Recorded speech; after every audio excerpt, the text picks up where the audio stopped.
and I appreciated every fucking fern in an urn. It's like Merce in a purse. Mm-hmm. It's time to take A Therapeutic Dose, a prescription-strength reality TV podcast that explores the intersection of reality TV and therapy. Possible side effects may include entertainment, strong emotional reactions, and/or laughter. Here are your hosts, Ramona Ramirez and Margie McGee. Hello, everybody, and welcome to A Therapeutic Dose, where we meet at the intersection of reality TV and therapy. I am Margie McGee, and with me, as always, is my dear friend and co-host. Hello, I am Ramona Ramirez. Margie, it's lovely to see you. It's lovely to see you, too. I love you so much. I love you, too. We're both having a go of it this morning. Yeah. Ramona's nauseous. I'm fielding crazy phone calls. There's a lot in the mix this morning. There is. I'm not stoked. It's raining again. It's like we've turned into fucking Portland or something lately, and I'm not into it. This is not what I signed up for. But the silver lining is that, yes, we need the rain. Always California can use the rain. I'm fine. It's not about me. The weather knows what the weather needs to do. Yes, but it's gray and rainy here too. So which of course we desperately need it, obviously, but it's just, it's weird. I don't know. It's weird, man. It's a weird morning. What are we going to do? It's a weird time. It's a weird morning. Yes, all of the above. Yep. So let's bring a little distraction to the people. Let's do it. And to each other, for crying out loud. Let's shift this morning, if it can be. We're here to talk about season 14, episode 10, called Sweet Home Augusta. Reba, baby. Reba. The debut of Reba. Or I guess not the debut. I forgot they gave us that flashback where we'd seen her before. Damn, and dude. She was ice cold. I'm perplexed. Hopefully more will be revealed. Yeah, I stayed off of Reddit a lot yesterday, which is, pat myself on the back, literally. But I'm eager to read what the discourse is on her appearance the other night, because it was stunning. I was stunned, and not in a good way. I felt a lot for Garcelle in that moment. Like, that was wild. And I loved that Garcelle didn't do what I would have done in my less recovered child of an alcoholic way, which was immediately, like, take it upon me. Like, I fucked up. I offended this person. I didn't get her the right thing. What am I doing? I'm wrong. I'm wrong. I'm wrong. And it wouldn't have been anything about Reba. So I just loved seeing Garcelle just be Garcelle, you know? Yes. It was inspiring. And even in that initial meeting when she hugged Garcelle, but then told Kyle, "Oh, you're so pretty." It was like, oh my God, this is so cruel and microaggressive, maybe? Yeah, okay. there were a couple microaggressive things that happened. Yeah, it felt like this episode. I just, like, my system was like, No, and if your system is like, yeah. Then I imagine Garcelle was like, oh. Oh, yeah. Like, I mean, brutal. It was just, oh, God. And I wonder how Kyle reacted. Like, I wonder if she was like, oh, yay, mommy approval. That's approval what it from a like. Mommy. That's what it looked like, because she got all, like, cute and meek and was like, thank you. Yeah, I was like, oh. Yeah, you know what? This whole episode, her coy act in Augusta, her coy act with Mauricio, I was not into it. Yeah. I was a little grossed out. Oh, damn. I really thought I might have compassion today for her, but oh well. Not perfect yet. Oh, well, not perfect yet. She really is a practice for you and I, and oh, well, not perfect yet. You know, I guess I'll just kind of talk about one of my antidepressants right now because it's relevant to the conversation we're having literally in this moment. So part of why I stayed off of Reddit yesterday is because I was able to do ketamine at the doctor's office. And wouldn't you know it, there I am telling Kyle to get out of my trip. I was like, Kyle, get out. I don't want you to ruin it. You don't get to ruin it. And my therapists were like, who's Kyle? I'm all, oh, that's Kyle Richards from the Real Houses of Beverly Hills. Jesus Christ. Like, you know, all roads lead to Bravo. And lest anyone think I'm just making this shit up about how triggering this woman is for me. Like, enough to show up in a medicine I use to free myself. Maybe I was like, I think I texted you about it and you said maybe you're exercising yourself of Kyle, and that was part of it. And also all roads lead to Bravo. And also, like, that's why this is why we do this podcast. These women, for the most part, we're dealing with women on The Housewives, some of their behavior trigger me and give me reason to think about, practice, notice, observe how their behavior affects me and my emotionality. And it's not that I'm giving all of this weight to The Housewives. Like, I still enjoy the escape of Bravo, and Lord knows getting a bird's eye view into Sutton's other house, just like, yeah, like, I love it. I love it. There's certain, like, I get the same thing out of Bravo that everybody else does. It's just that it goes a little deeper when the behavior hits too close to home. And that's how I watch Bravo, through the lens of someone that's been in therapy for being an adult child of an alcoholic, for being someone with an eating disorder, being someone with depression, anxiety, PTSD, you fucking name it, ADHD. It's the only way I know how to watch Bravo, to the point where she showed up under a therapeutic dose of ketamine. I can't control the shit that comes up. No, and the world is well populated with housewives. Wasn't Lisa Barlow a visitor? Lisa Barlow was a visitor. Yeah. Yeah. Maybe earlier, I think at the beginning of last season, she showed up. What the fuck? I mean, but I think I said in the text, like, maybe they're teachers or the healers. Like, you're ready to be healed of whatever the Kyle wound is, Oh, so she comes yeah. Front and center, because there's no more stark icon of what's wrong or what bothers me or whatever than Kyle. So yeah, absolutely. She's hard to ignore. She's really hard to ignore. It was just interesting, and also made me laugh. My point is, this is season 14, episode 10, Sweet Home Augusta. And we start with a very stark memory lane flashback. Dramatic opening, 2016. We see there, I can't remember when Dorit joined, but maybe that was like her first or second season when they had was that PK's birthday? I know that they had a birthday party, and I know that didn't they also have an anniversary party? I can't remember. Was that his birthday party? I can't remember. I can't either. It was the one on the boat, right? Was it the one on I know that they had a yacht party, and then they had the reveal of the Boy George party. Oh, yeah. God. That was when I was first like, man, these people are sus. These people are sus. My point is, at the anniversary party, there was so much mutual fondness and devotion expressed on both of their parts when they were giving their toasts. Then we see the Beverly Beach fashion show, where she was like an overjoyed puppy to see her husband after the show completed, her fashion show. Then it was like her wedding line when she was showing him stuff. And he says, if we renewed our vows, I'd want you to wear that. Then we see the robbery. Then we see him calling her PTSD obnoxious. And all of this showed me that, as repugnant as I find PK, Dorit really loved him. And we also saw how his disease progressed, because that was almost 10 years ago. And it is a progressive disease, alcohol use disorder, alcoholism, substance use disorder, whatever you want to call it, it is progressive. So in those last 9 years, he continued his spiral into the behavior and just such emotionally abusive treatment that some alcoholics are capable of. And it's just like, God damn.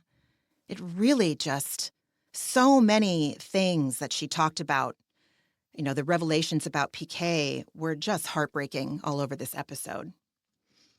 Yeah. And it really did seem like the robbery was the turning point, because there were all these like public declarations of love and like private kindnesses. And then they show the break-in, and then a switch flips in him, and he's just completely impatient and harsh and unkind and absent and awful. Wonder why. Yeah. I wonder why. I can only speculate. That triggered something, whether it was that he had something to do with it or not. Like, it clearly, at least the way this was edited, it appeared that was a big turning point. And then there's some really solid editing in this episode. They cut from a PK saying, when I first met Dorit, she was not as quite as high maintenance as she is now. And then they cut to now, Chiron on the screen. And we're at this dinner at Kathy's, which is where we end the episode too. And Bose asks, do you think he still wants to be married to you? And Dorit says, no, I don't. But I know this, if I have to go to war, I will go to war. Once you get to that headspace, it's not going to be easy to pull me back. And then we hear Erica say, you got to get out. Then we roll it back 1 week earlier. But that was an intense opening. And then this whole episode just felt like a requiem for marriage. It was just like all of these different phases of people divorcing. It was like a Christmas carol for divorce. It was like the past, like Erica and Sutton and how that they both still carry their divorces with them. Kyle, who's presently going through it and not having the easiest go, and Dorit, who is clearly, this is in the pipeline for her as well. So, and it just made me realize, like, Garcelle, divorce, Bose, divorce, J-Till, divorce, Sutton, Erica, like everyone except for fucking Kathy Hilton of all the things. Yeah. And I am convinced that Kathy and Rick are still together because money. Money, but also like they don't seem deep. No. They don't seem deep. I know she said we grew up together. I put that in quotes. I don't even know if we've ever seen him, which is totally his prerogative. He does not need to fucking show up. I saw him like once, one episode. Lord knows producers are probably just so fucking thrilled to have the spectacle that is Kathy Hilton on the show that they're probably like, you don't have to bring your significant other on if you don't want to. You just come, you let us see you get your body makeup and your fucking IVs and your little makeup room, and that's all we need from you. Come in, talk about being Chinese circa 3000 BC. Oh my God, that was insane. It's call so crazy. PKPJ. Like, Oh I will get there, but I don't, there's a reason why, I don't know. And I could be like a dick, and obviously I'm speculating. It's just that sense I get that they're not really, I don't know.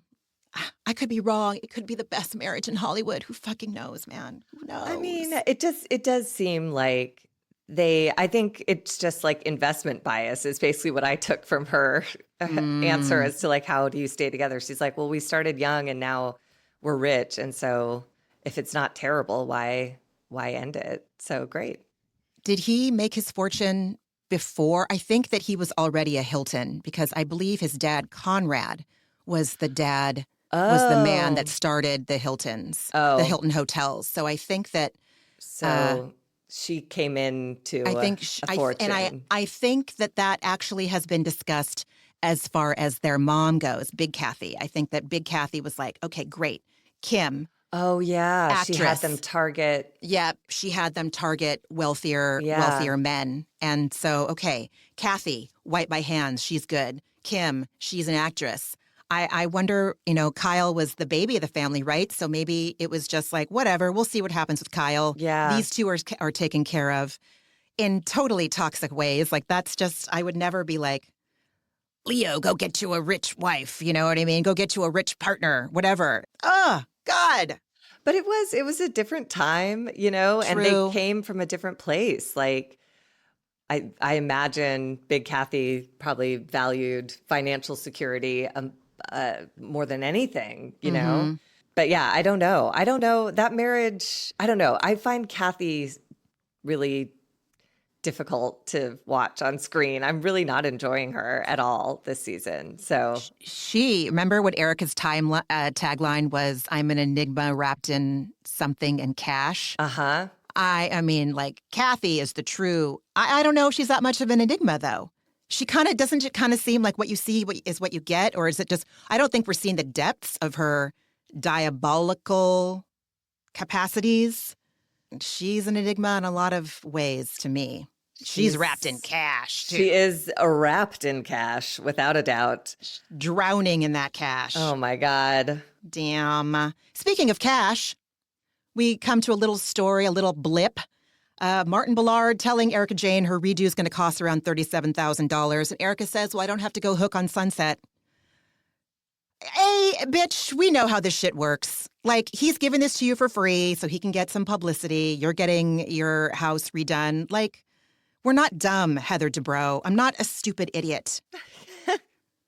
Ooh, I'm triggered. When people assume that I'm a dummy, I'm going to get hot. Yeah, I did wonder if maybe if he gave it to her for a deep discount or something, because I feel like Martin Lawrence Ballard probably charges $37,000 just to like Consult. enter your space. Yeah, it just didn't seem like a lot for a remodel, right? Yeah. Or am I don't know. Or maybe that was just they were just discussing the finder's fees for the shit that he sourced for her place or a deposit. Who knows? Who knows? All it was is that it was annoying. It was annoying. It was annoying. Yeah. And he has like the most cartoonish interior designer voice ever. He's like, he is a cartoon. He's hilarious. Such a good way to describe it. Full so cartoon, strange. Man. We're back with Kathy, who is FaceTiming Bose, and she invites her to dinner and says, I thought it'd be nice to have you, Erica, and Dorit. And at the beginning of this episode, I was like, what? What does that even mean? Later, we come to find out everyone else is out of town, and then Kathy this was another moment where I was like, is this a microaggression? Because it feels gross. She asked Bose, who's wearing a 2-strand necklace, Kathy asks, are those puka shells or pearls? And Bose says, after a beat of silence, she's like, these are diamonds, baby. And I was like, I feel uncomfortable. Something's weird. So it just felt weird. I put down the same thing. I was like, this is the first of the microaggressions here, but yes. And then the like, oh, like we don't usually see Kathy Hilton shocked or taken aback on any level, mildly, majorly. That caused a reaction in her.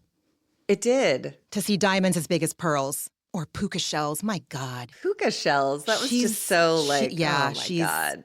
I looked at Josh and did you fucking hear that? Puka shells. Come on. Puka shells. Lord. She's never asked anybody else if they were wearing puka shells. I haven't heard the word puka shells since like 1997 when Sugar Ray wore them. You know what I mean? It's just such a strange, it's a strange assumption for a piece of jewelry. It's just a strange assumption. Or maybe her eyes are that bad. I don't know, but I felt weird. And I was like, I felt weird too. Let's get out of here. Yeah, exactly. And then Garcelle comes to Sutton's, and Sutton explains she had an ulterior motive for inviting Garcelle over, which is the crux of the episode. She invites her to Augusta to meet her mom, Reba.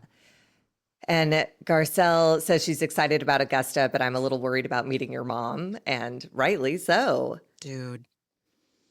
Not before we saw the full bar setup, and it looks like it's the morning. I don't know. Oh my God. It's just, Sutton throughout this is just Suttoning full bore. Full roadies. Yeah. Yeah. 100%. Yeah. It's probably why she wanted to fly at 4 a.m. because then she's like, well, then I won't have a drink until 10 a.m. LA time because that's when they touch down in Augusta. I don't know. Oh my God. It's weird. And then in Sutton's confessional, we learned something really fucking heartbreaking. Just heartbreaking. We learned that Reba still lauds Sutton's ex-husband, Christian, but she doesn't laud Sutton in any way, shape, or form, it sounds like. It was terrible. And no matter how old you get, you still want your parents' approval, Clearly. And Sutton said that she's been in a bad place with her mom for the past 10 years. And she says, my mom still really likes Christian, but I don't know if she really likes me. And I don't think I ever made her proud or happy as a daughter. And so she's going to take this one trip to solve it all. But she said— Such is the magical thinking. Oh, yeah. Of being an untreated child of, Sutton called her a narcissist when she said, okay, we're going to go back and get a drink. We're going to go back to my house and get a drink. Again, at like 11 a.m. Yeah, like I don't know. I think we know. But yeah, we probably do. Yeah. We probably do. So it was heartbreaking. It was very sad. And Sutton admits that she's been carrying resentment of her mother's praise for Christian, especially like after the divorce, which makes a whole lot of sense. That Sutton tried to start this new life for herself, and her mom has never been complimentary of her store in West Hollywood. And she said, give me some praise. And it's like you're saying, it's the hardware store for milk, though. That's what I kept thinking. I'm like, oh, Sutton, she's never going to give it to you. If she's like 82 and not yet forthcoming, beyond not being forthcoming, she's ice cold. Like Ice that cold. flashback we see later, it was just like, oh my God. Yeah. So I don't know. I'm not sure about the origin, like I'm just wondering, that's why I want to get to Reddit. I want to see what the discourse is and if anyone has any theories as to what makes her behavior like this. And I think to what you spoke about earlier with like Kathy being from a different generation, Kathy Hilton and Big Kathy, Reba is of that generation. Plus, like, I imagine in the South, it's like really important. It just feels like on the West Coast, yeah, everyone followed the norms of like, get married, find yourself a husband, and then you're going to be okay. I'm not saying that the West Coast was free of that bullshit. But what I'm saying is that in the South, she's an elder baby boomer, Reba. I don't know what 82 years old even is, Yeah, what that's a generation that boomer. is, right? Mm-hmm. Like Christian, and he became so successful. So, oh, Sutton, what must you have done to let go of such a good man? I just assume that's what she's thinking. That's what she's giving off. Yeah, that whole Anyway. thing of not being acknowledged as like a whole person after your divorce. Like it Mm-hmm. feels like what may have made Sutton feel worthy in her mom's eyes was that she married a good man. And then when that ended, it's just been an uphill battle, it sounds like. So Anyway. Garcella's right to say we need some backup. And this was a weird choice. I thought they were going to call Uh, Jennifer Tilly, and then it's Kyle. I was like, huh? well, I watched the after show. Jennifer Tilly was supposed to go, but then they had to Oh, change the dates of the trip. And Jennifer was going to be in Italy, so she could no longer go. love it. But yeah, Kyle, I was like, boring. Why? And I just felt like now it's like with Sutton's thing, they've both lost their moms, and that's why. I don't know, man. Yeah, I don't know. It was a good attempt to try and cover that, but that makes so much more sense that Mm-hmm. because I wondered if something had gone wrong with Jennifer Tilly, but clearly just a scheduling issue. So Kyle slots right in. Can't recommend the after show enough. I don't know when it's on like Bravo proper or if they just air it on Peacock, but if you have Peacock and that's where you watch your housewives, they're only 15 minutes, maybe a half hour, I don't know. But they're insightful. They're chunky. I mean, I was glad that Kyle was not in Beverly Hills because it gave Bose the opportunity to ask Kathy, like, hey, everyone says your sister is honest and wonderful and friendly, but boy, my experience is that she's cold. And petty. So, Yes. yeah, Yes. But we digress. yes. Kyle's actually shocked that she's been invited. And of course, she had to ask who else. And she tried to make it like, so I'm not really interested, but who else was invited? Oh, okay. I was just, Ridiculous. so lame. Sutton basically explains that she would like to get to a place with my mother where I don't feel awkward around her. And that is a tall order this deep into life. And I would say one that requires therapy more than a girl's trip, but like, what do I know? I also do think there's value in bringing your friends to kind of bear witness to your parent, because it sounds like nobody's really spent time with Reba. And so maybe this can help Sutton, her friends can help her say, like, don't, like what Bose and Erica do for Dorit at the end of the episode by just saying, like, here's what's real and you need to deal with reality. Maybe these two friends could help Sutton see, like, you're never going to get this from her. So start appreciating it elsewhere because this lady's never going to applaud your boutique. I also wonder if it's part of like, do you see this? Do you see I'm not crazy? I'm not making things up. This is how it Yes. is. I'm not being dramatic. And it Eh, sure was. That lady entered, and right away it was just like hit after hit after hit after hit. And then she's like, and now I'm going to go drink. And I was like, oh my God. Yeah. I would have been so fucking stoked if someone had brought me a scarf from Bergdorf or Saks or Neiman's, wherever she got it. It was wrapped beautifully. It looked like a beautiful scarf. It And was she was just just like, what do thoughtful. I do with this? And she was so Yeah. weird opening it. Like, but it So was very, weird. I'm with Garcelle. I saw a lot of Sutton in that exchange when she was like, why are you laughing? Is this a joke?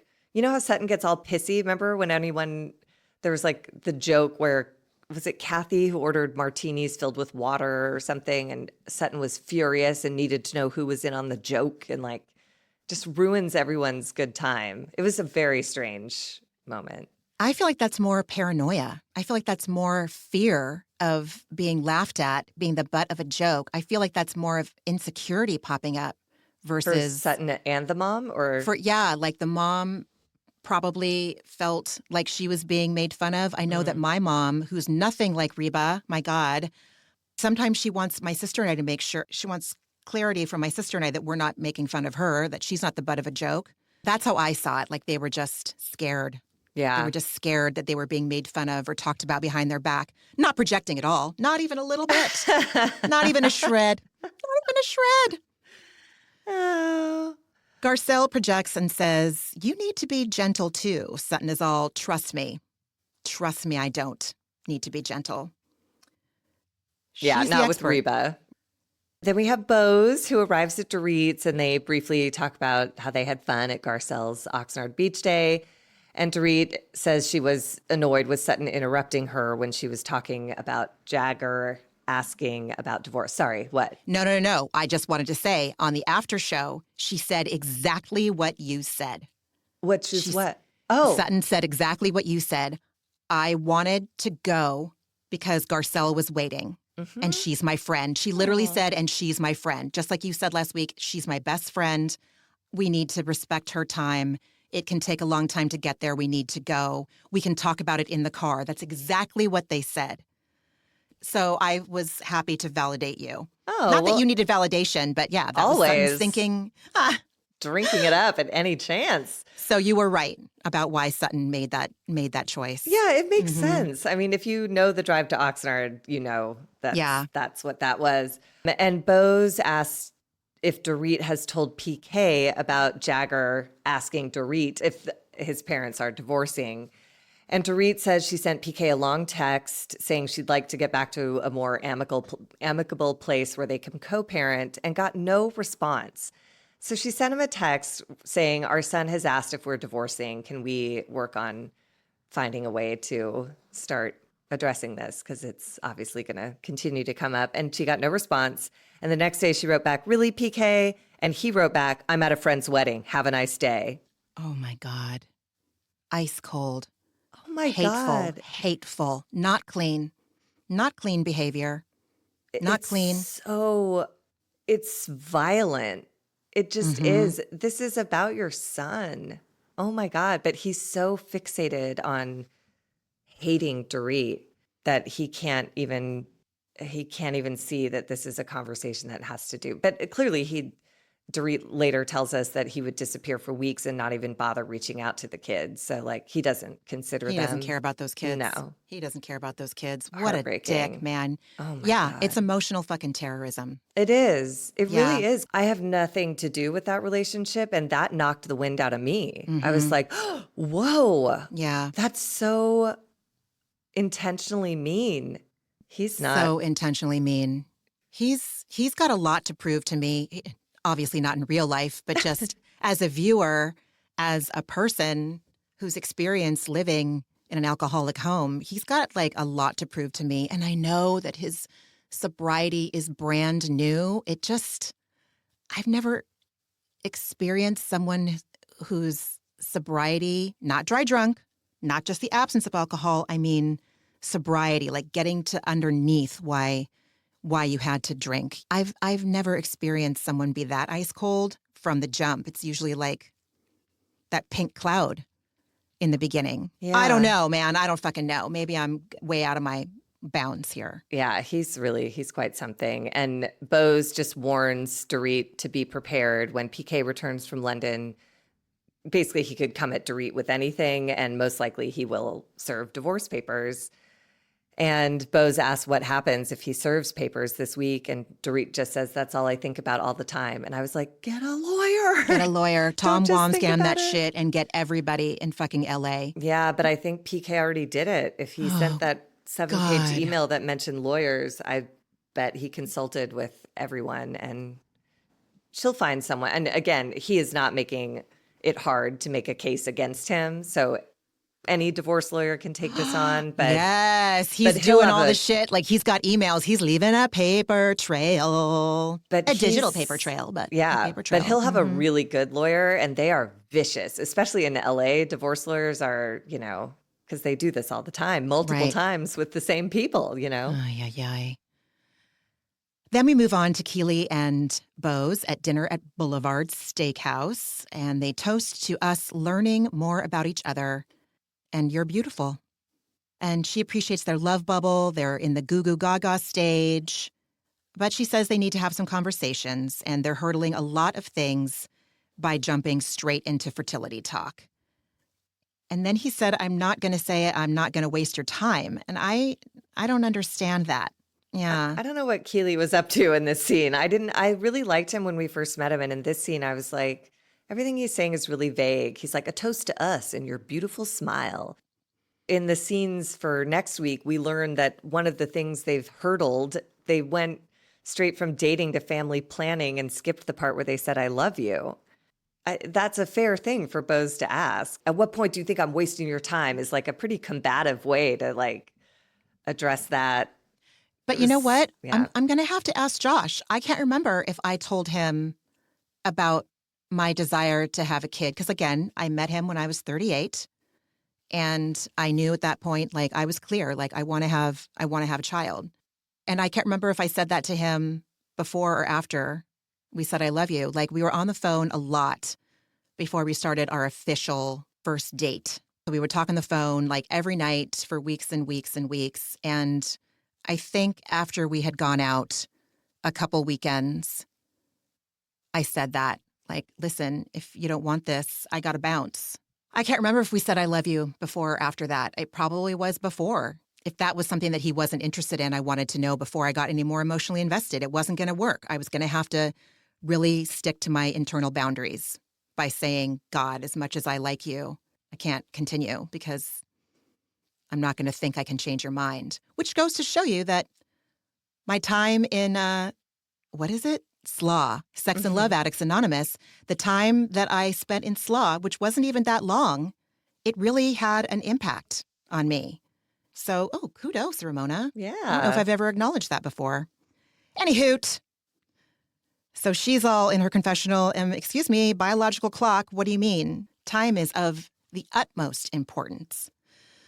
Yeah, and that again was precipitated by Keely asking, like, what, is there a timeline? And she's like, yeah. are you kidding? Yeah. I'm 47. Eggs are getting older and we got to keep it moving, especially because Bose says she wants to be married before having a baby. And Keely says he's on the same page, but that would indicate maybe there'd be an I love you along the way, or maybe they say it for the first time at the altar, or I don't know. And then he said this, which was weird, where he said, I like the fact that you're not pressuring me. It's allowing me to move at my own pace, and that's really important with me. And I just don't wrote, like that one bit. Yeah, I just wrote, And Bose, this may be her Achilles heel because she's so wonderful and sees everything in every other situation. But in this circumstance, she just says, well, maybe we just don't share a definition of urgency. Maybe we're a couple months apart on that. I'm like, dude, I don't think this guy, I can't tell if he really wants a kid. I can't either. And I can't tell if she does either. Like, part of me is like, it's fine if you guys, like she said, it is hard in Los Angeles to date in your 40s and find someone that you connect with. So if you found that person you love spending time together, like maybe there's not a need to put this pressure on it, the baby pressure, because it is such an intense pressure. That will be their whole lives together. Yeah. Because she'd have the baby when she's close to 50, and then it will move out when she's close to 70. I was weirded out by this scene. I was too.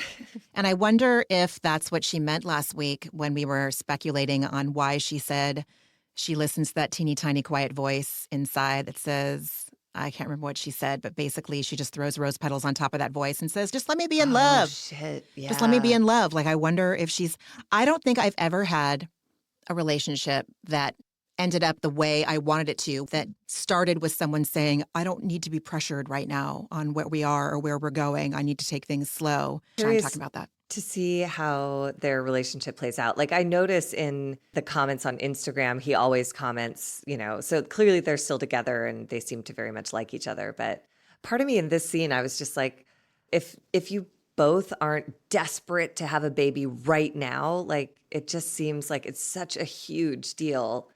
I don't know what's going on. I felt really unstable in that dinner. Yes, And I was it like, was. don't talk about having children because I don't understand who you are to each other. And it's weirding me out. It You seems know like a what? cool guy first date where he's like, yeah, I like you. And even if I didn't, I'd still say I did. Yeah, I was like, is yeah, that funny? Is that yeah. funny when you're talking about marriage and babies? I don't know. Ay, ay, ay. It's so emotionally destabilizing. You're absolutely right. That's a perfect word to use. Oh, and talk about emotionally stabilizing. Then we move to the Oak Tree shooting range where Kyle meets Mauricio to learn how to shoot a gun. She's in full cosplay, down to her gnarly, stupid boots. My God. I mean, honestly, come on. That Come was on. excessive. It literally was like a Halloween costume. And Mauricio commented on it. He's like, oh, Hmm. wow. I was like, yeah. And it's also like, that would be the last person I'd want to sell a gun to. It's like, oh, you're in full combat gear. I'm I sure you'll know. handle this beautifully, but I know. whatever. She's Kyle. She was just in costume, but it was very weird. It was so And weird. she claims that Mauricio or she wants to know how to handle a gun in case she decides to get one because she's been afraid ever since the break-in that happened 6 years ago or so. And I Hmm. guess now that she's alone in the house, she's considering a gun as protection. And I hate guns, so I hated the scene. I don't think it's cute when the instructor's like, slap in the clip like it owes you money. Yeah, I dude. was like, you are handling a weapon that if she turns it on you, you'll die. Like, I don't find any of this charming. I was shocked that it was a storyline and a scene. It was terrible for sound. There was so much gunfire as they're trying to have their emotional scene. I just hated it. So I just wrote, hate this. It's terrifying. I remember I went to a shooting range in Burbank because I wanted to add things to my list of special skills on my acting Amazing. resume. Hmm. And I remember what I wore just because I have a weird thing about remembering stuff like that. I wore a muscle tee and some blue jeans, and I think I wore my motorcycle boots, but nothing was khaki. Everything was blue except for my boots, but I wore them because they were steel toe. I think they made a specific request, like wear the burliest shoes you can, you know? It's fucking terrifying. You just don't realize how loud it is or how strong that pullback is until you're actually doing it. Oof, and even thinking about it, my blood just ran cold. Like, there's nothing really protecting you from other people in that thing, in that situation. And it's loud and it's jarring. And it made me think, as far as like therapy and my whole host of diagnoses, of which there are many, it's so incongruent to me. And I've always been confused. Like, if there's ever an emergency, of which thankfully I've had very few. But if there's ever an emergency, you know, you'd think with my ADHD, which is primarily inattentive, according to my therapist, I am so good in an emergency. Like I know exactly what to do. And maybe it's because there is nothing else going on except for this requires my attention.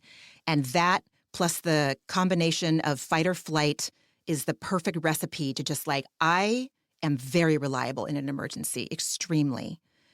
And it turns out that that is a common trait, a common hallmark in women with ADHD is that they're really good in emergencies. And everyone's just kind of like, what? I don't get it. I'm not good at anything else. Can't find my keys on a daily basis, which sometimes feels like an emergency when I'm running late. But I know what to do in other situations. It's also an adult child thing and like an addict thing of being great Oh. in like high stakes situations. You know how in rooms they would always talk about like, I'm great in a crisis, but like if I blow a tire, it's the end of the world. And I'm sure all of these things are all intertwined, but Margie, 100%. Oh my fucking God, you're right. You know what to do in chaos because you're so fucking used to it. and You you know zero in exactly on the what to do. emergency because you can control it in a way. It's Oh my like if God. bleeding needs to be stopped, you know to tie a tourniquet. The more like nebulous dramas of daily life are just like, it's too chaotic for someone who grew up in all that severe chaos. Oh, my stomach dropped when you said that. I think that really fits. Mm. I could cry too. Wow. Everything leads back to Bravo, man. Everything leads back to Bravo. So they're done, and I feel like Mo is like talking to her like she's a little kid. Did you like that? Did you have fun? In this like really condescending voice, he's trying to take care of her feelings. He's very uncomfortable while he's doing it. That's my observation. That's my feeling.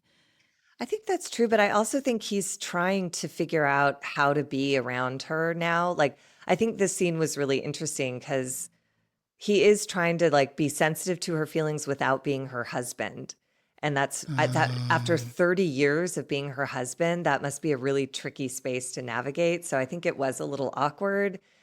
And like even when they hugged, she instinctually reached for to put her hand on his stomach, and then she pulled it away. It was just sad. It's just like Yeah. rewiring your muscle memory to like, Yeah. no, you don't touch this person like this anymore. Like Yeah. Oy, oy, oy. That's such a good point. Kyle asks Mauricio how the condo's coming together, and Mauricio reports that in the fridge he just has eggs and he eats canned soup. And I was like, no, you don't. You go to Sugarfish 4 times a day. Like, please, I can't with that. I don't believe you're just like popping a Campbell's tomato and like, Yeah, that was oddly specific where he's like, yeah, just like tomato soup. And so she laughs. I don't know. She's playing with her hair a lot. I just feels like she's so nervous and just wants him to like her, even though she is still with Morgan. And she left. But that's also part of it is like, I think Kyle, wants her cake and wants to eat it too. Like everybody does, like she wants all the support and adoration from Mauricio, but also be able to live her own life. But yeah, I noticed that too. She was really posing herself, God, like it was shaking her hair over her shoulders and over her eye. And I was like, okay, dude. Yeah. And I only recognize this because I have been guilty of doing it in the past. Of course. She still wants him to love her. And she doesn't want him to move on. No. It's like she's moved on, but she feels owed his loyalty in a weird way, maybe because he had stepped out prior. I don't know. It doesn't matter, but they're separated now. So now everybody gets to do their own thing and eat tomato soup if they want. And Mauricio asks Kyle how it is living at the house with the girls. And Kyle's in this very like soap opera delivery, turns her head and goes, "It's lonely sometimes." And the wind blows a little bit. I was like, oh, Kyle. She made some good points here. Mauricio's in a new place, getting a fresh start, and Kyle is in their marital home with the ghosts of everything that was before. And she says, I'm in the place where everyone was, and it just feels different. And that made me sad because it's true. And then she weeps and he comforts her. And I just wrote, it's sad. Divorce is sad.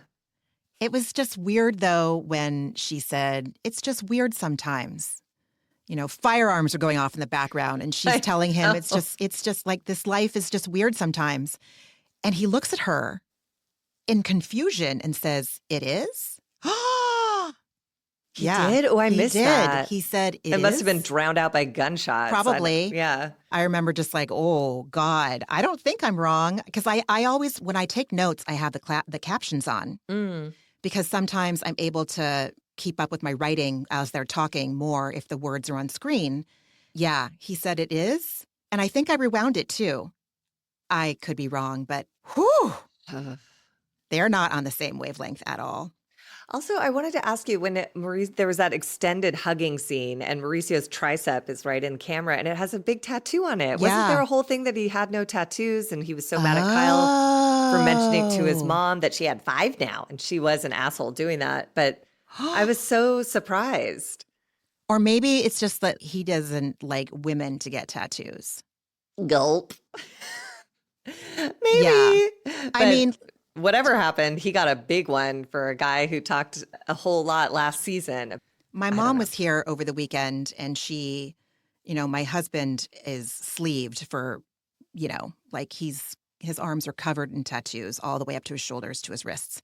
My point is that she has been thinking about getting a tattoo that means a lot to her. My mom did this famous walk called the Camino del Santiago, and you start in the Pyrenees and you end at this cathedral in Spain. So the majority of the walk is in Spain, and it's this famous walk, and it's referred to as the Camino. My point is the landmarks on the way have this very distinct shell design.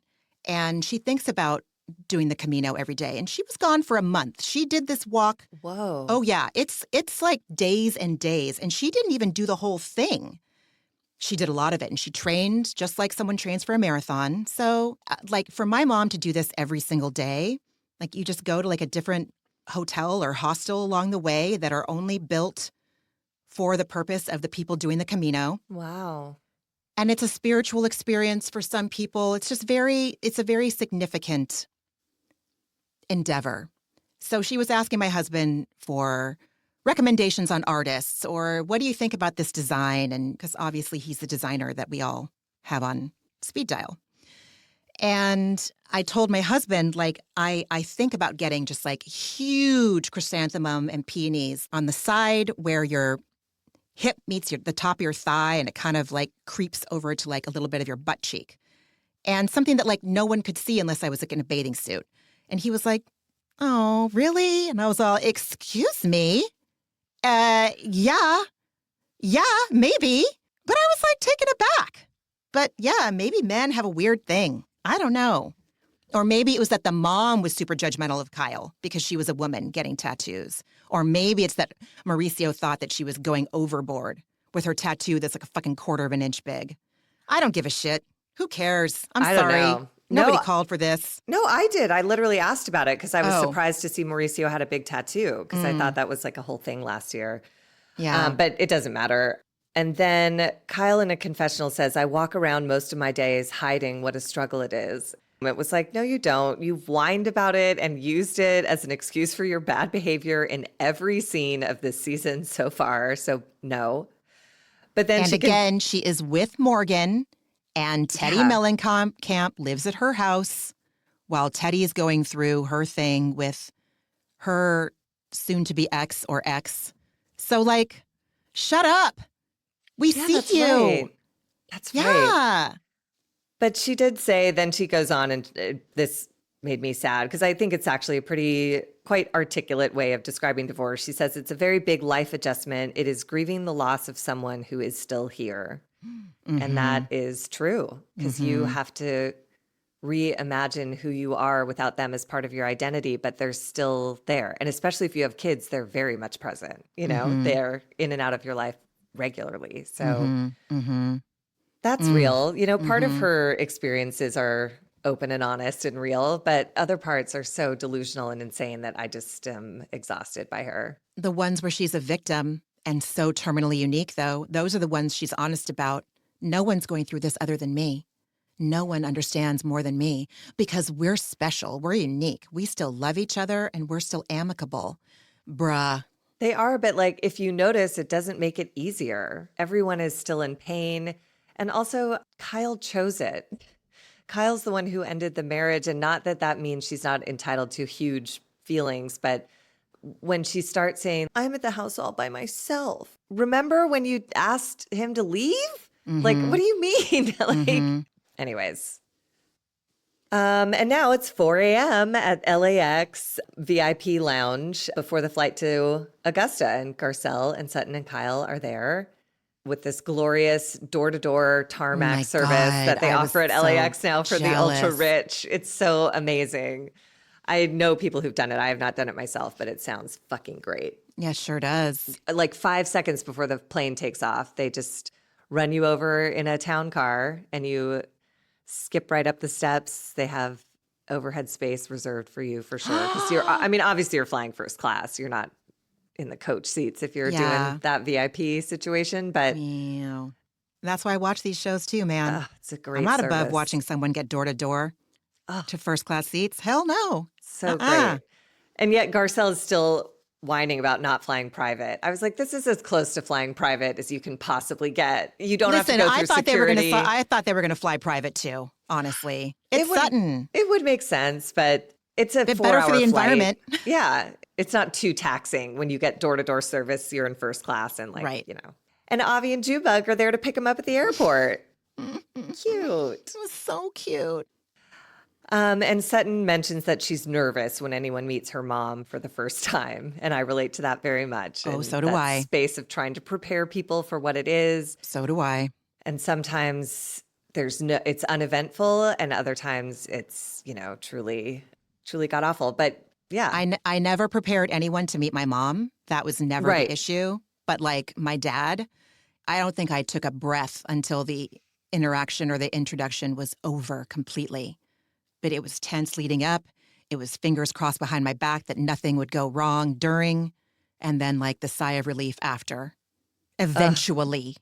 Or no sigh of relief. Like I'm sure I've told you this story 1,000 times, and it wound up being the story that I told all future boyfriends. It was my birthday dinner. I was taking a new boyfriend out with us, and it was going to be his first time meeting my dad. And my dad ordered a wild turkey on the rocks. And the waiter brings a wild turkey on the rocks with like the thinnest, what's it called? The thinnest twist of lemon, like curled and just as a garnish on the glass. And my dad barks at the waiter, if I wanted a lemonade, I would have ordered one. Oh my And that God. was the tone of the dinner. And I was like, I'm so sorry. And then we were off and everything was terrible. He called the waiter, nurse, asking for more drink. It was just fucking atrocious. But then from then on, I was like, just because I'm telling you to expect gnarly behavior, like now I have a full example. And if I wanted a lemonade, I would have ordered one became sort of the signature story I would tell everyone. Because it's not like violent, but it is. It's awful. And it makes everyone in the space feel uncomfortable. Everyone at the table feels like shit. The waiter feels like shit. And the whole night is ruined. Hyper alert. And then I wrote, we arrive on the set of Southern Charm, which is Sutton's Augusta property, it's a classic Southern estate. I loved it. Yeah. I would have liked some more color choices like she has in her Beverly Hills or Bel Air house. I'm not sure where it is, but it was quintessential. And I appreciated every fucking fern in an urn. It's like Merce in a purse, Mm-hmm. fern in Oh my an God, urn. totally. They tour the house and assign rooms. And then Reba comes in with her friend, in quotes, Jim. And this is where we have that interaction we talked about. She hugs Garcelle and then subsequently hugs Kyle and tells her she's very pretty. And Garcelle to Sutton under her breath was like, why didn't she say that to me? And I was like, Yeah. It seems pointed. Yeah, it sure did. So as we talked about earlier, Garcelle bought Reba a gift. Reba is suspect that people are laughing at her and she's being set up for a joke.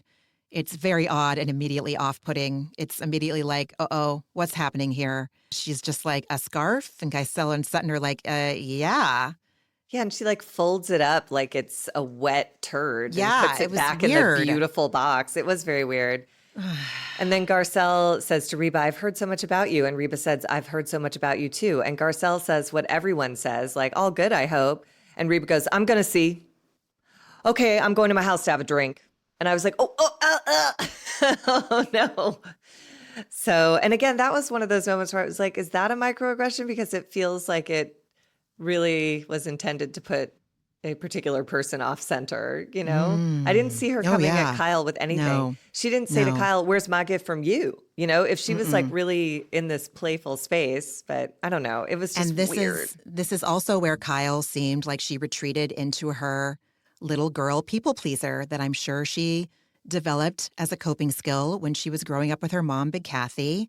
And it was just really itchy. It made me itchy, made me uncomfortable to watch Kyle retreat into her little girl a couple times this episode. When you're dealing with a personality type like Reba, I also totally understand the instinct to just be like vague and polite and just get through it. That's true. Just get through it. I understand that. Yeah. For Sutton's sake, if nothing else.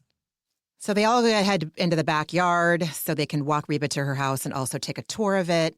And she tells the ladies she lives in the back house so she can, and I quote, take care of it when they moved to LA for Christian's work. Okay, whatever. Take.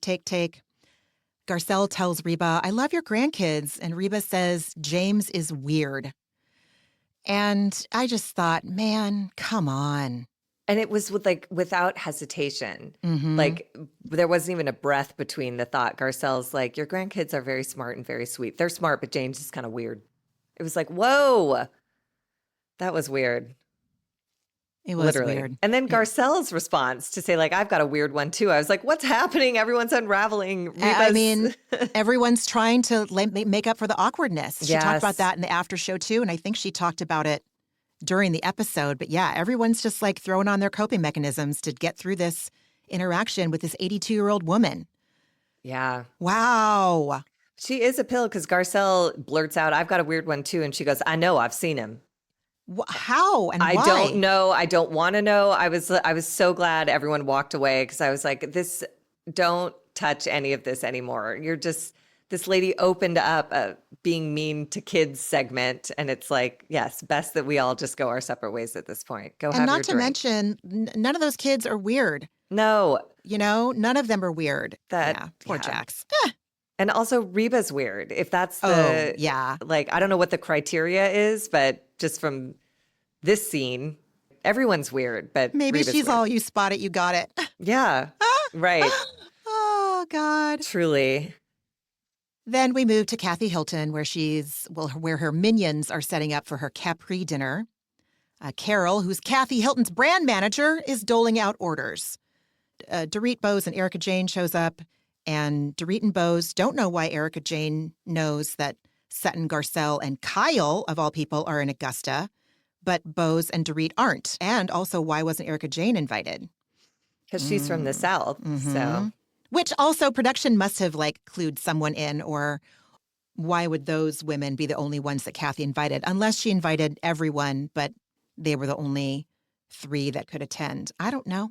Yeah. Doesn't matter. Who cares? I don't know. But we go to Sutton, Garcelle, and Kyle entering Luigi's, which is a local pizza restaurant. And I am convinced that my nephew works there. My nephew goes to college in the area. I have to text him. And he works at a pizza place that's only open 4 hours a day. And I looked up Luigi's, just there's no way. And it's only open 4 hours a day. I'm like, oh my God, I think my nephew, all roads lead to Bravo. Please. He would not know what to do. He would not even know what I'm asking him, but I'll ask anyways.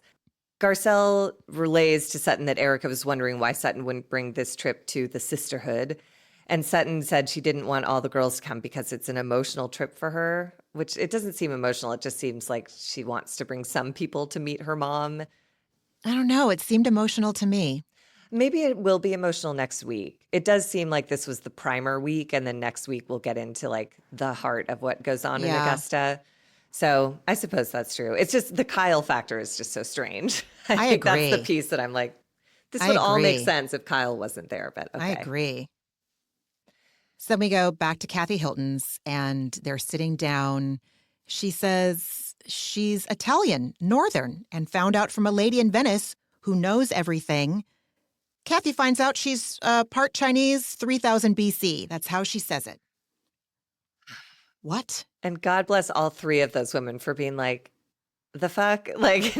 Nobody could even believe it's happening, but whatever. And then Bose makes a nice toast to Kathy. And again, another slick match cut to a toast happening at Luigi's.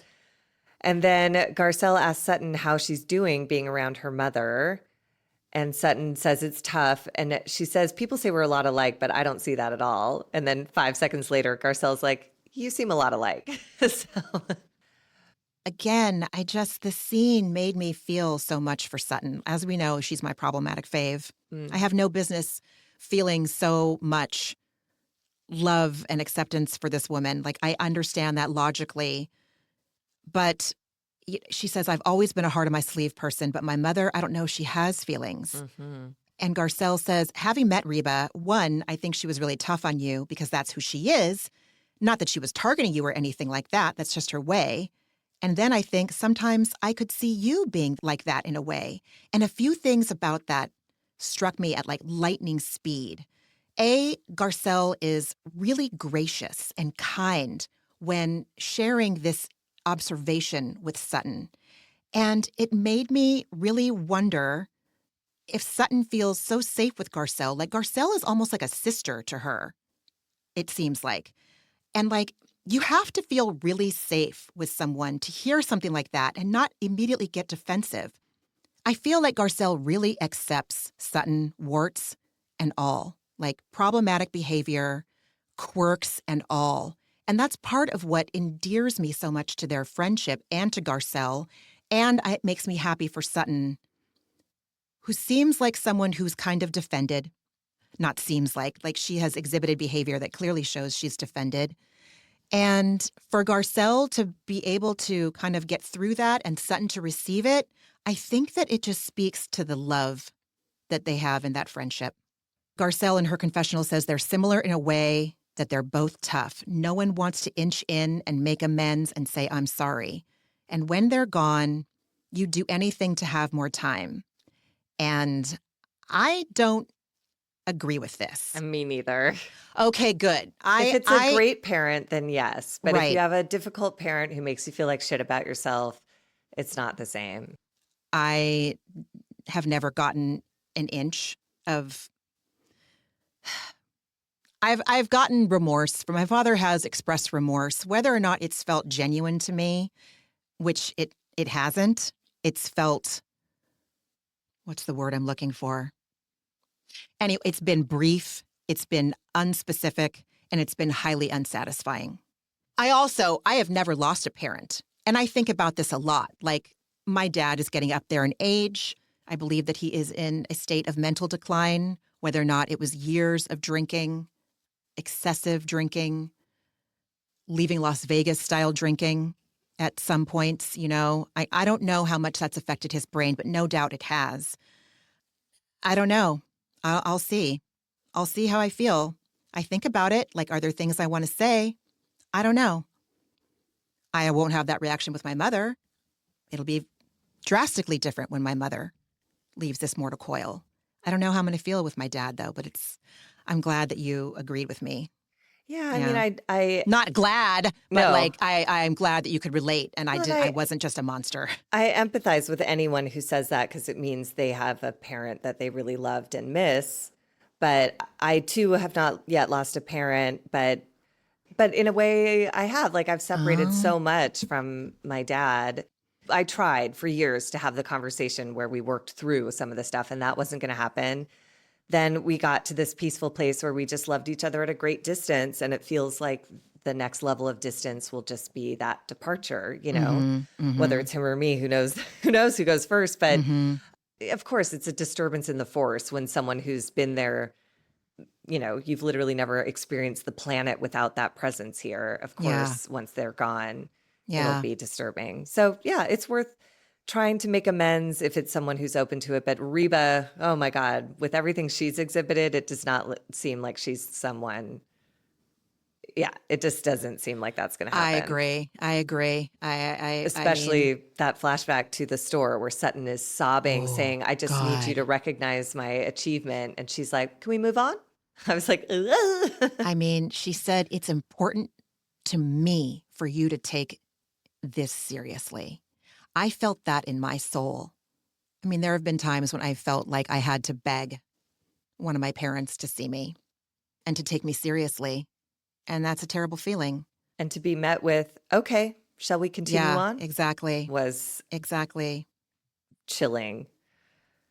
And Sutton in her confessional on the heels of that flashback says she had been so excited to have her mom at the store, and she felt she deserved then and deserves now more support and joy. And we cut back to the table where she's crying, saying it was real hard, just so hurtful.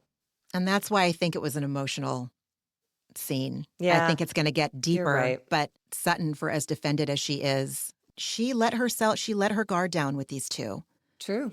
And very true. I hope that Kyle doesn't use it against her at some point. It's always a concern. She will have it in her back pocket at the reunion, if nothing else. I don't trust her one little bit. And then Garcelle says it was just her way. And then she asks the question that I have been asked so many times by my mother, by my sister, by my myriad therapists. What do you want her to do? Like, okay, what if my dad did call me to apologize one day?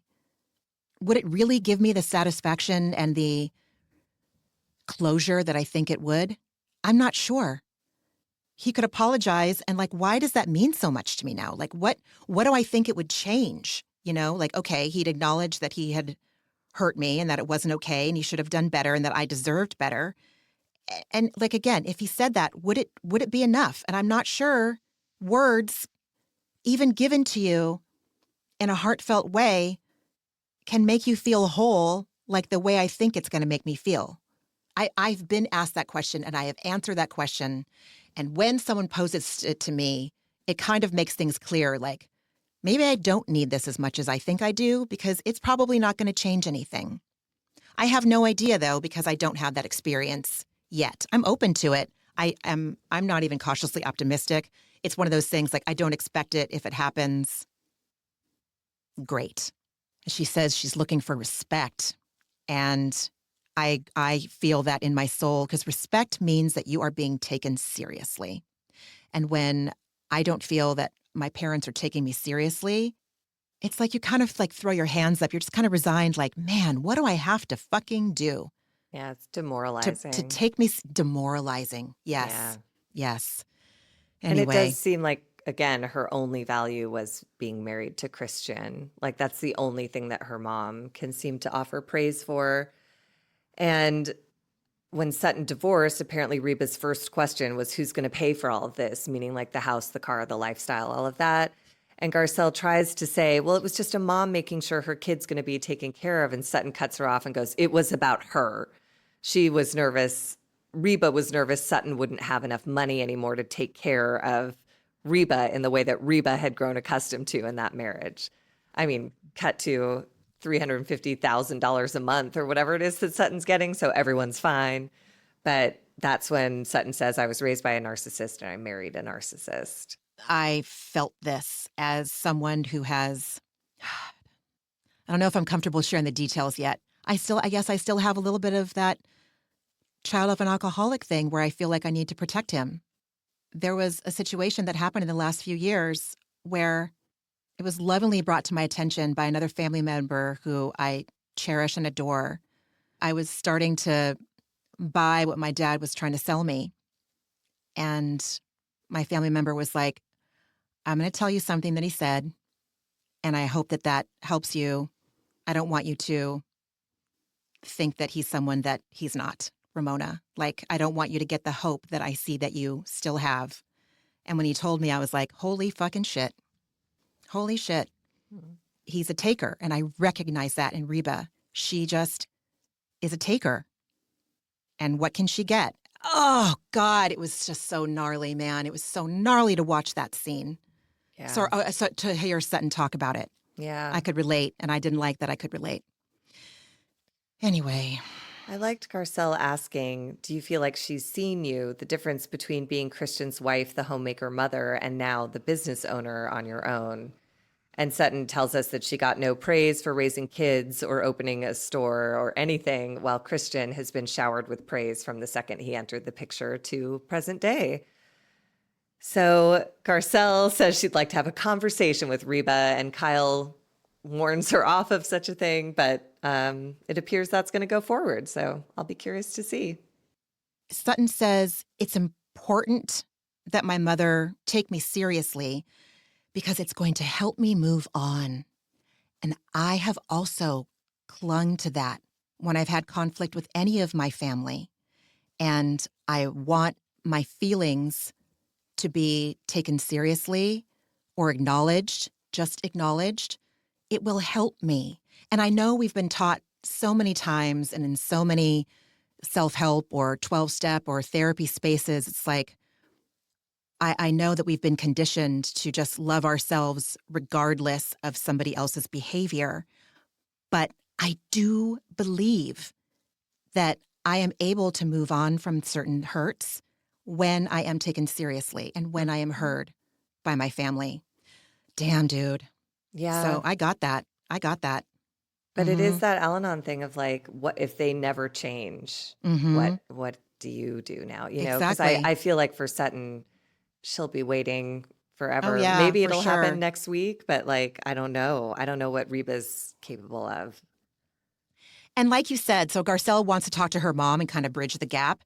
And then in Kyle's confessional, she's like, I'm skeptical. You know, she's clearly skeptical. And I understood that, but I didn't appreciate the way Kyle was communicating that it was meddling. Meddling to me implies it's coming from like ill intentions or just wanting like the tea, you know? And I think Garcelle wants so badly for her friend to get what she needs from her mommy. And she knows the pain of not having your mom there to give that to you because she lost her mom. And she wants to help her friend gets what she needs. This isn't meddling, it feels like. It feels like Garcelle has rose-colored glasses on because she wants this. She wants their relationship to heal. And she's projecting her own pain and experience of what she went through when she lost her mom and how she wishes she could have like 5 minutes more. But I know that Kyle's skeptical, Sutton's skeptical. I appreciate where Garcelle is coming from. I don't know what's going to happen, but I don't think it's going to go well. But I didn't Yeah. appreciate the way Kyle approached it. No, it was kind of shitty. And I'm with you. Like, I don't think Garcelle, I think Garcelle is doing this with the understanding that we're on a clock here. I don't think it's to like long term mend this relationship. It's like your mom's 82 and we have limited time to have any conversations.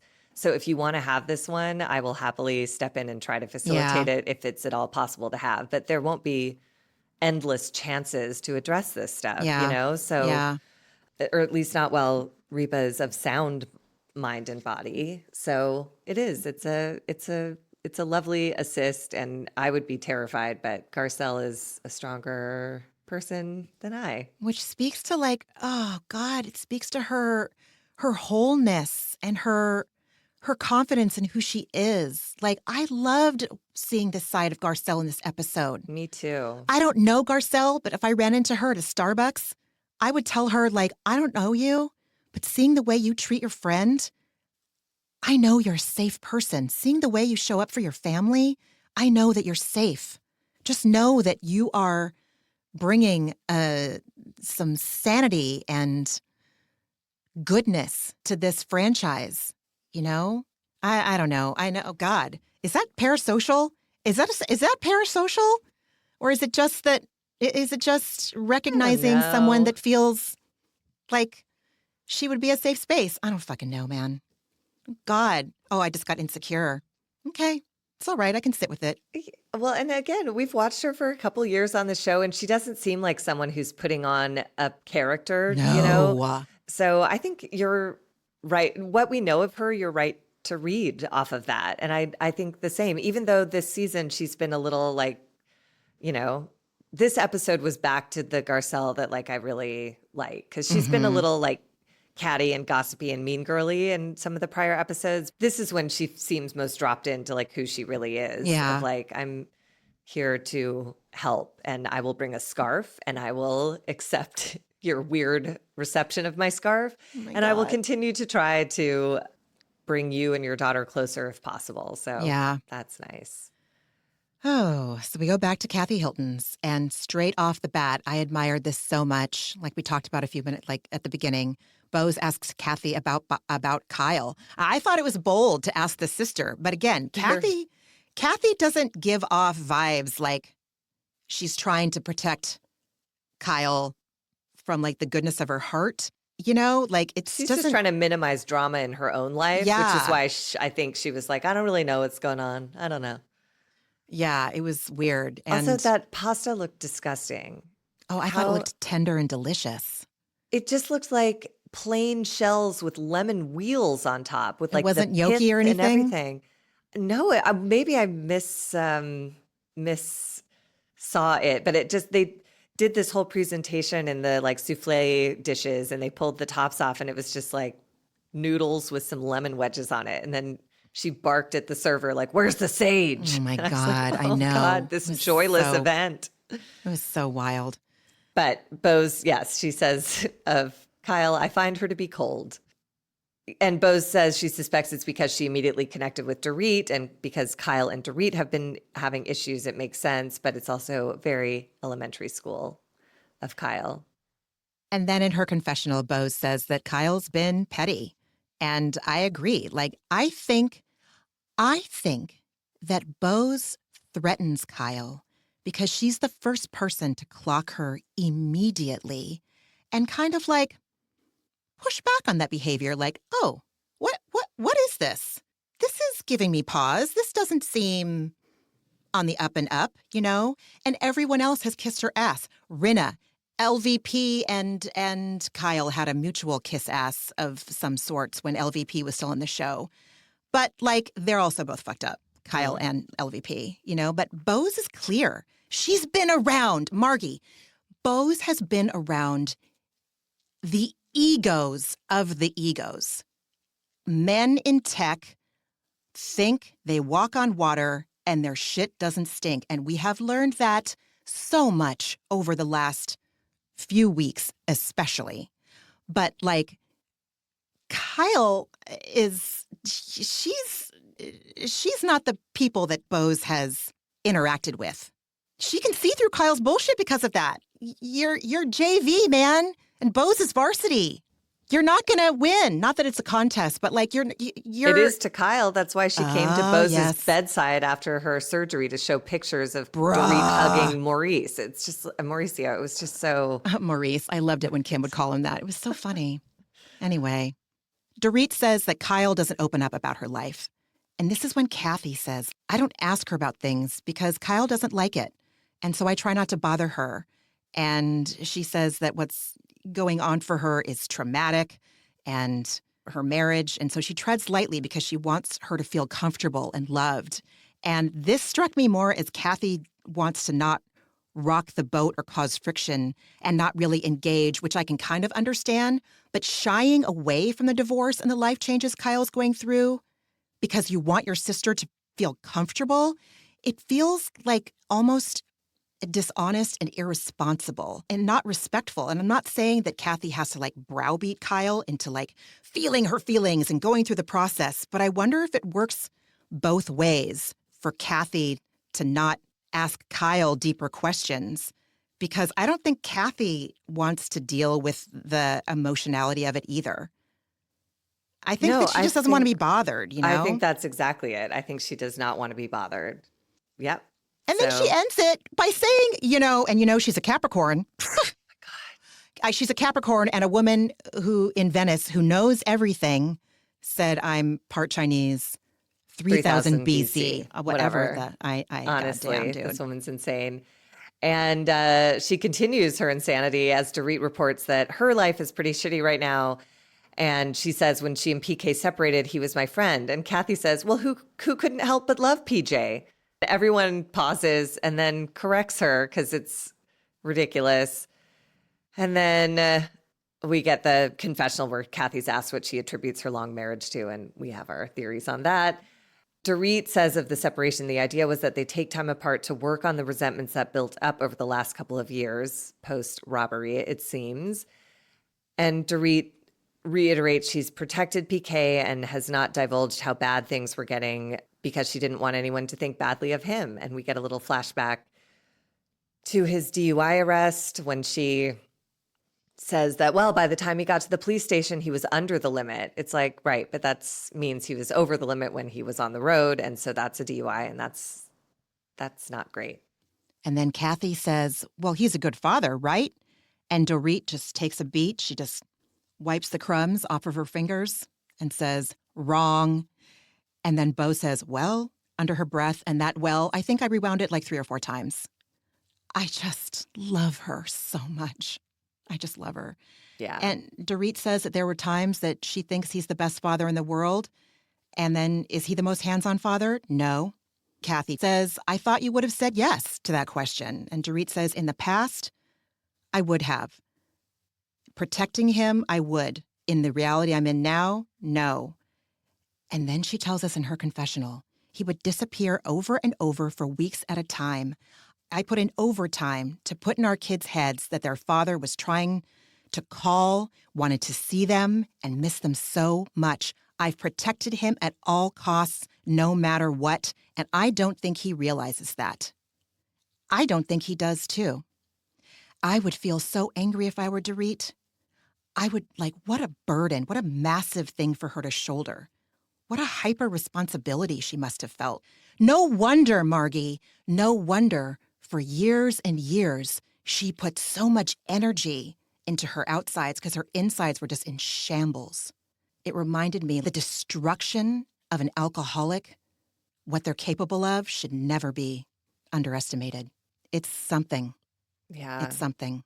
It's and heartbreaking. I also think that being protective of your family is not necessarily a badge of honor or a positive thing, especially in an alcoholic family system. It enables them. And I almost think that, I know that she was using the word protective, but, there's protective and there's keeping secrets. The secret keeping, you don't want everyone to know that you live in a twilight zone, at best, every fucking day of your life. And there's a cloud over your head every fucking day, every minute. That was my experience. But he was an asshole, and she had to control how others perceived him by not telling the truth. lest others judge him and then judge her. Because you feel like there's something wrong with you and your insides.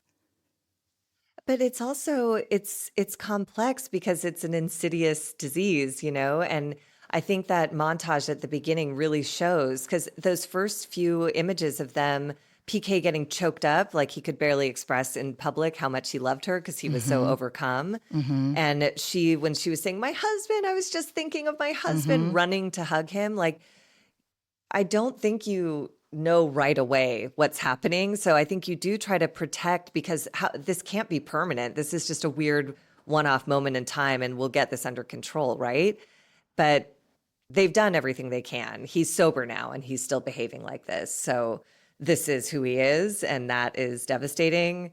I mean, I understand her instinct to protect, and I also applaud her just now being like, it's done. I can't do that anymore. But it's heartbreaking because she's still conflicted at the end of the scene. It's so sad. But not before PK gets age shamed by Kathy. I didn't even understand what was happening.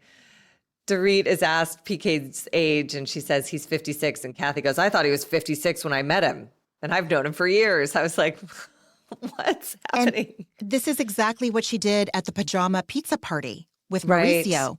She throws these men under the bus for seemingly small things, yet they are superficial, which shows you what Kathy's priorities are. Kathy's priorities are the superficial. She grew up with Big Kathy, too. She knows how important it is to keep those outside appearances, but throwing them under the bus in order to make their friends or her sister feel good is just fucking wild, dude. Dude. It doesn't. And that's the thing. Like, you do that when you're in your 20s thinking it'll help. It's also like the lack of interest in what is actually going on with Dorit, as if it can be put off by like, well, he looked old anyway. Moving on. You're right. It's like, Yeah, totally. I see that. And Erica Jane and Bose are like visually and audibly taken aback. And like Bose is like, "What? That was some shade, the smoothest shade in my life. Holy shit."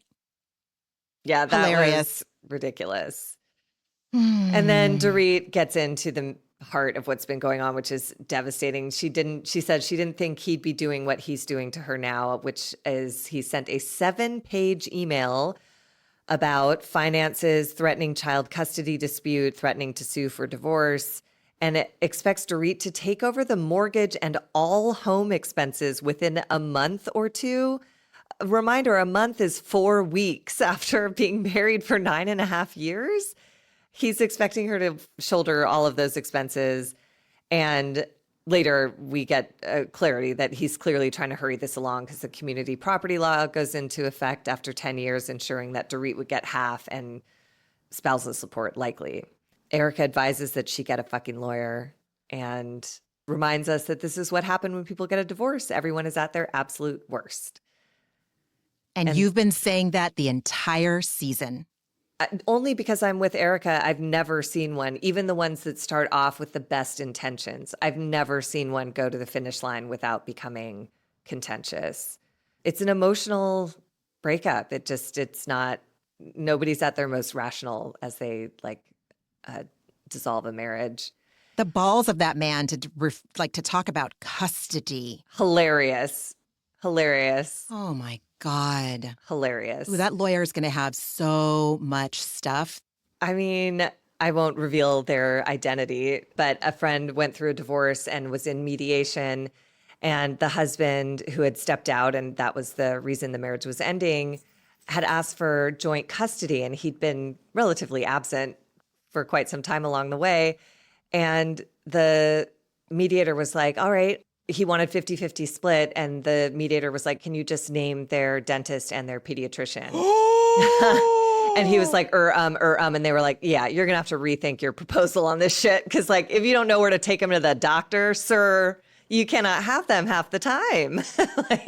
So PK's in for it. He can ask for whatever he wants and make all these demands, but mediators, which is likely where they'll start hopefully before he sues her for divorce. But these are skilled people and certainly have the interest of the kids at heart. So if you cannot name the doctor to call if there's an illness or an emergency.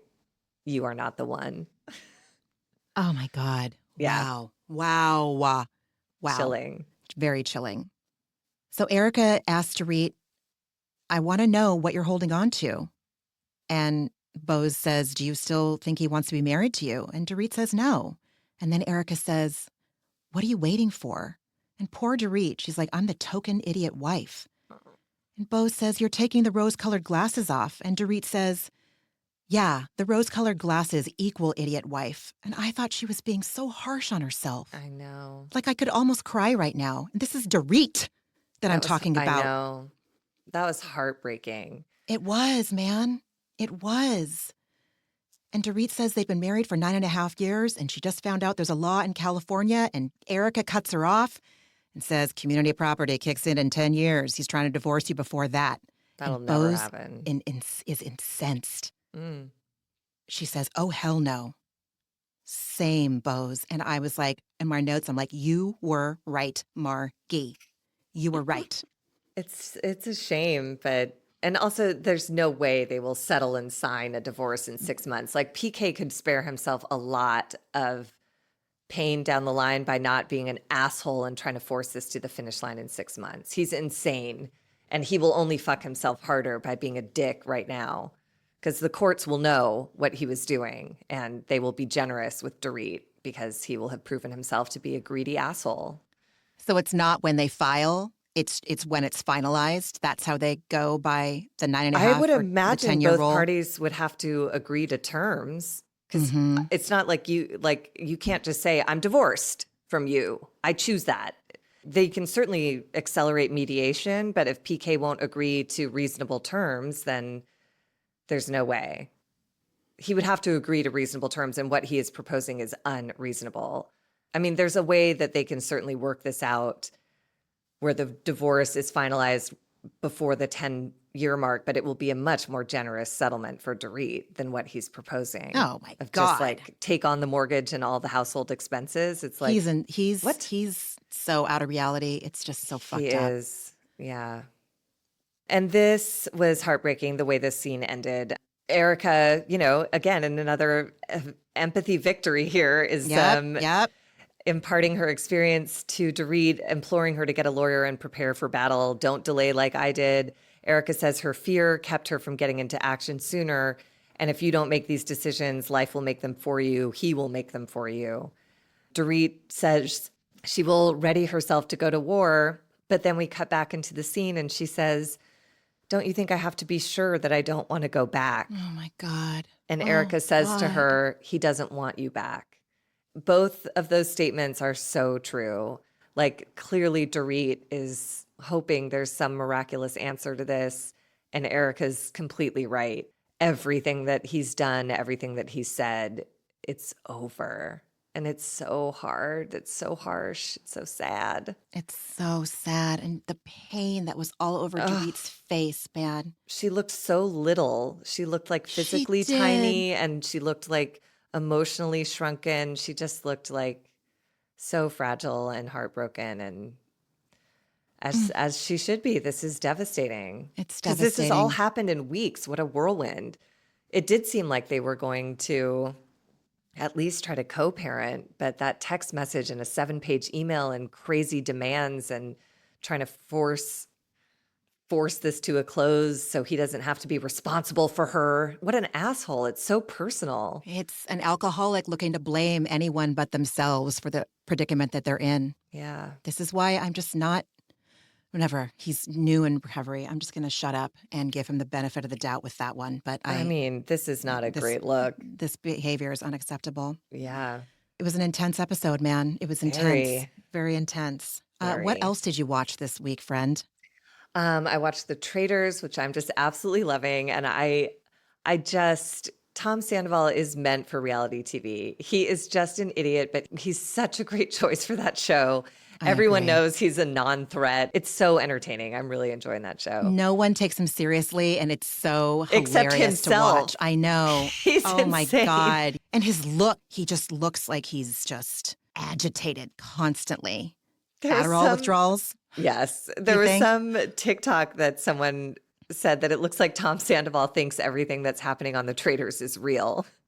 Because every time my it's God, you're like, right. they're dead. And he's like, like he literally looks like he's. Oh my God. Anyways. Oh my God.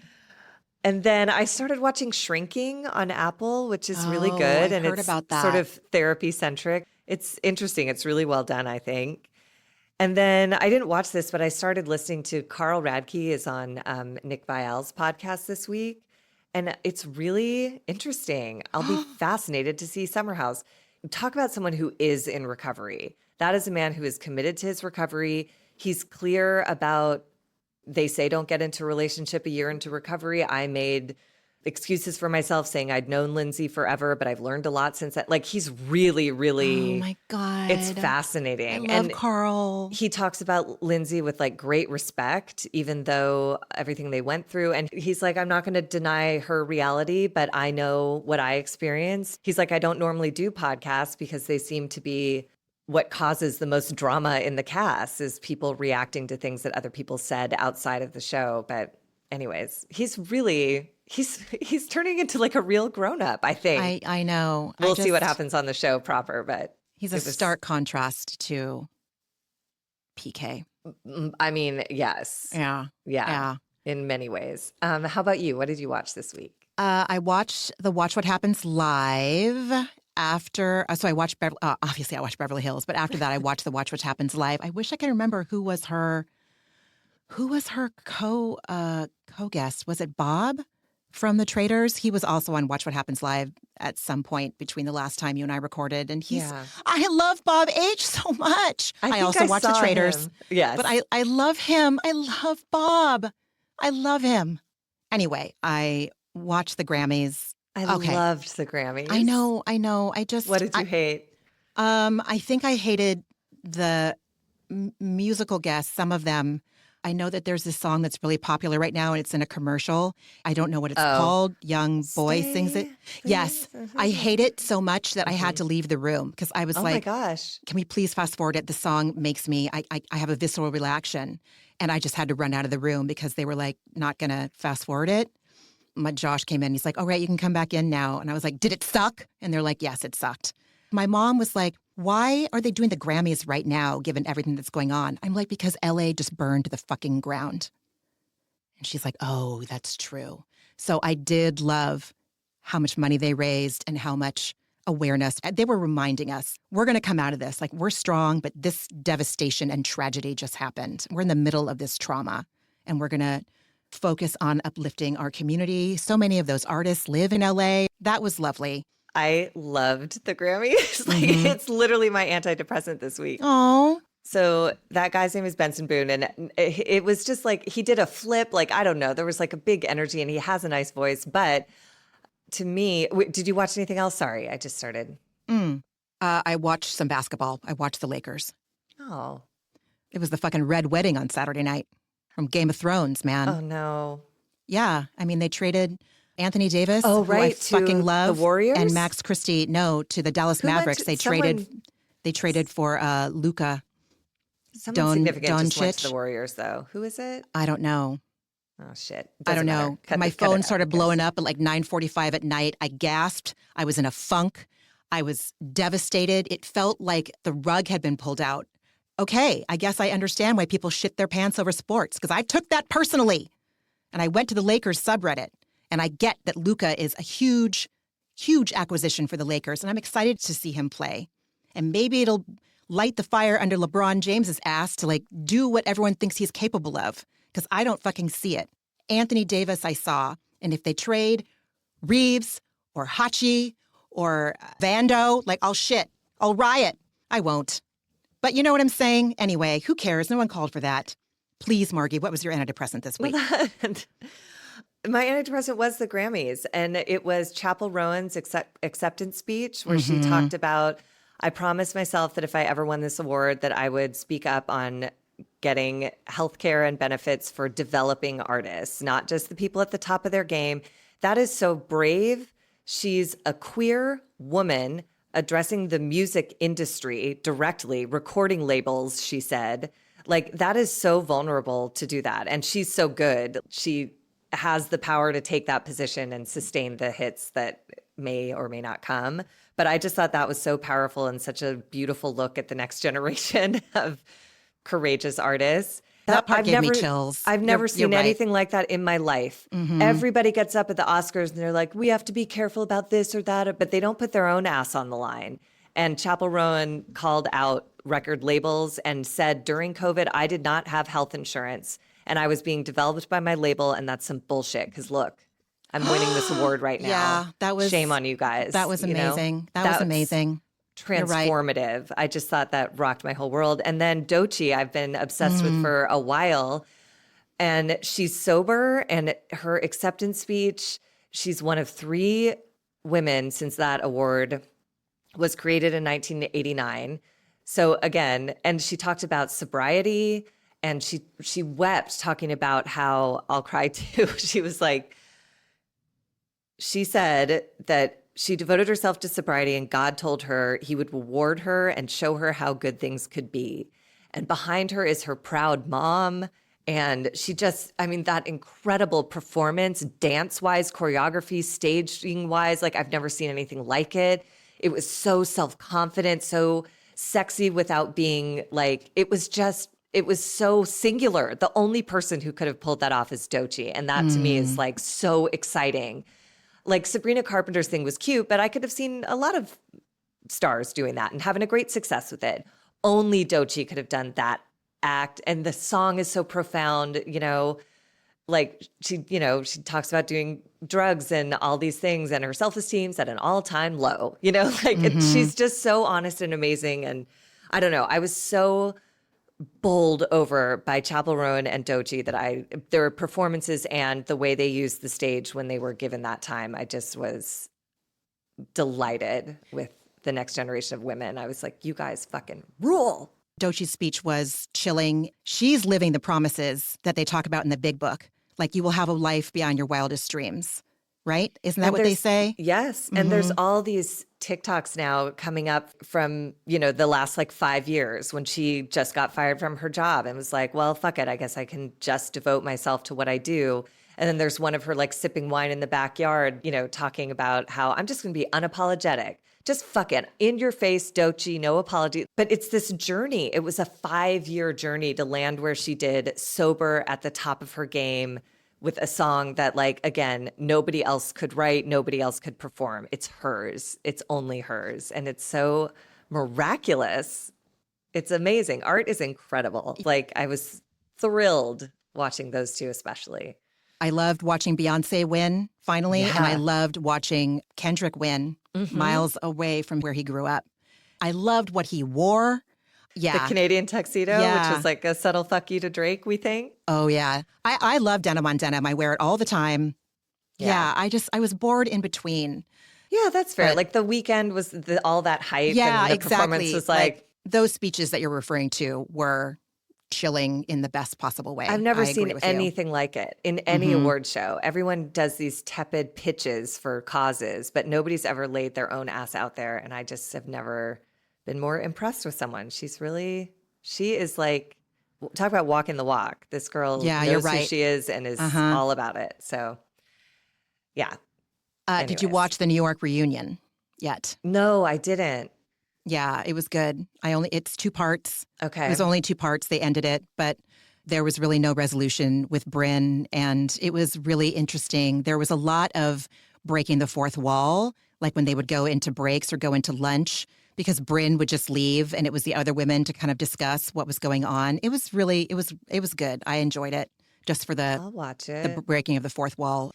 Do you have any other antidepressants? No, that was it. What was yours? Well, I literally did ketamine yesterday, which is a huge all-at-once antidepressant.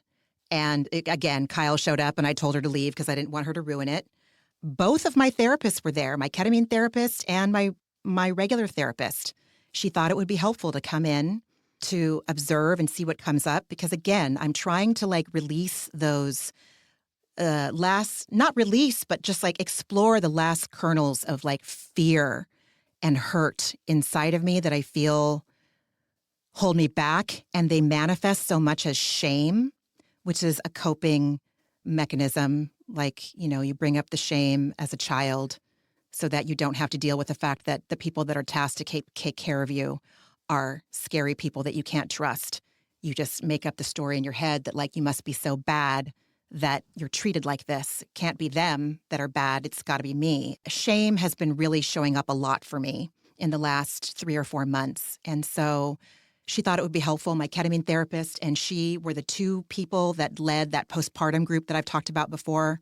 That's how I met, the both of them pretty much. And so I trusted them to be there together observing me. And I did feel like an animal in the zoo, but at least I could talk about it. Because when I came out of it, the doctor who does my shots was sitting there, my therapist was sitting there, and my ketamine therapist were sitting there to welcome me back from my round trip. Anyway, it was I love good. That. The team. Yeah. And then my mom came to visit for my son's 9th birthday. We had a party for him. It was really fun.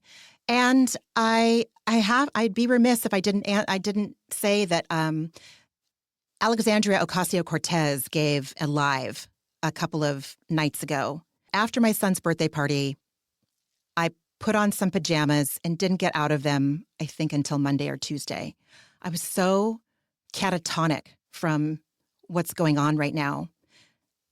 And my friend, one of my best friends, sent me the link to AOC's live, and she's like, I think this will really help.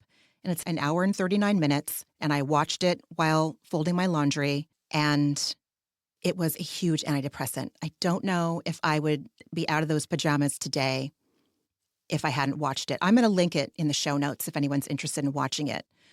And she gave some good tips, some good action, but she broke down why everything is happening, what Congress is doing, what some of them are not doing, and what we can do. And let me tell you, I have been looking at how the Democratic senators are voting on some of these confirmation hearings, and I thought I had nothing to worry about living in California with Adam Schiff, because I just thought they were all going to be blanket no's to all of these appointees, and they are not.